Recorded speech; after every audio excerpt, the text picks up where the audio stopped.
제가 옛날에 뉴스를 보는데 평범하게 잘 살다가 한순간에 욱하는 감정을 못 이겨서 범죄를 저지르거나 돌이킬 수 없는 강을 건너는 그런 사례를 본 적이 있어요.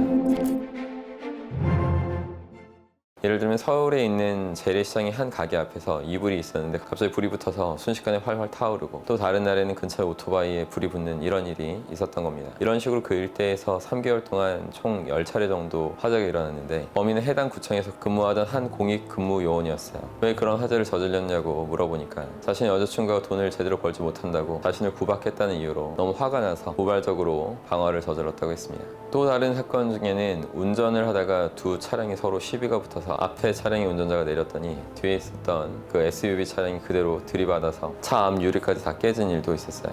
직장 상사가 혼내고 질책한 뒤로 기분이 안 좋았던 그 차에 욱하면서 그런 일을 저질렀다고 했습니다. 이런 사례는 정말 많을 거예요.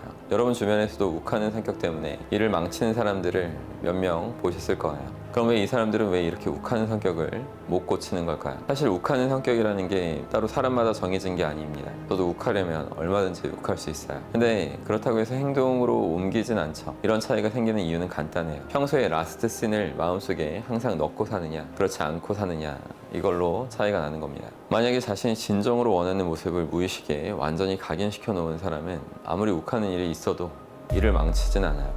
욱해버리면 자신이 꿈꾸는 라스트 씬과 자신이 멀어지기 때문이죠. 이런 걸 잘 보여주는 사례가 있습니다. 니콜이라는 여성이 있어요.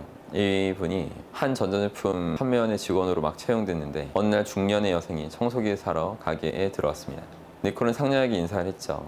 제품 안내를 잘 하고 있는데 그 손님이 까다롭게 이것저것 물어봤지만 니콜은 모르는 것들을 자료까지 찾아가면서 손님한테 친절하게 설명했습니다. 근데 그 손님은 가장 싼 청소기를 구매하고 배달까지 요청을 해요. 원래 소형 가전은 배달을 하지 않는 게 원칙이라고 설명을 했음에도 불구하고 막무가내로 다른 매장 다 해주던데 왜 여긴 안 되냐 이러면서 떼를 쓰는 거죠. 그래서 니콜은 어쩔 수 없이 자신이 퇴근길에 직접 배달해 주겠다고 말하고 일단 돌려보냅니다. 그 여성이 나가고 나니까 다른 직원들이 말을 건네면서 저 여자 진짜 유명한 진상 고객인데 잘못 걸려서 어떡하냐, 저 사람 원래 상대하지 않는 게 답인데 큰일 났다, 이런 식으로 얘기해 준 겁니다. 니콜은 신입이라서 그 사실을 몰랐던 거죠. 아니나 다를까 니콜이 퇴근하고 지친 몸으로 배달해 주러 갔는데 자신이 주문한 거랑 색깔이 다르다고 괜한 트집 잡으면서 아예 물건을 또 바꿔달라고 해요. 그래서 니콜은 다음날에 또 배달을 갑니다. 이번에는 무사히 받나 싶었는데 3일 뒤에 반품 신청을 하러 가게에 다시 찾아왔어요. 그 여성이 니콜한테 다짜고짜 당신 설명해 준 거랑 흡입력이 좀 다르니까 빨리 반품해달라, 안 해주면 소비자 고발센터 본사에 전부 전화해서 정신적 피해 보상까지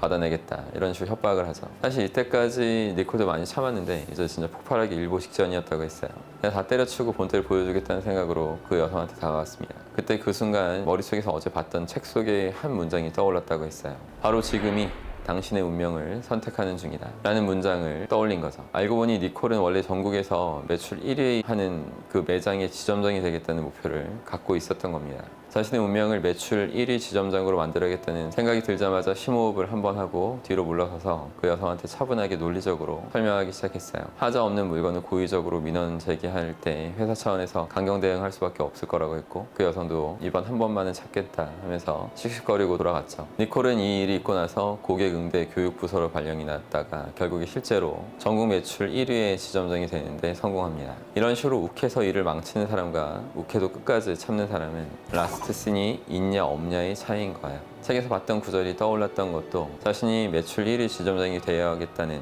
그런 목표가 있었기 때문이었을 거고, 만약 라스트 씬이 없었다면 그 책의 구절이 떠올랐다고 하더라도 그냥 욱해서 일을 저질렀을 가능성이 높습니다. 이제 여러분도 자신이나 주변에 욱해서 일을 망치는 경우가 있다면 라스트 씬이 제대로 형성되어 있는지를 다시 한번 제대로 점검해 보시기 바랍니다. 팁을 좀 드리자면, 라스트 씬이라는 것은 무의식에 새겨진 것을 말하는 건데, 무의식의 언어는 상상이기 때문에 정말 간절하게 상상하는 훈련을 계속 하시는 것을 추천드릴게요. 그럼 정말 상위 1%의 참을성도 갖추시게 될 것입니다.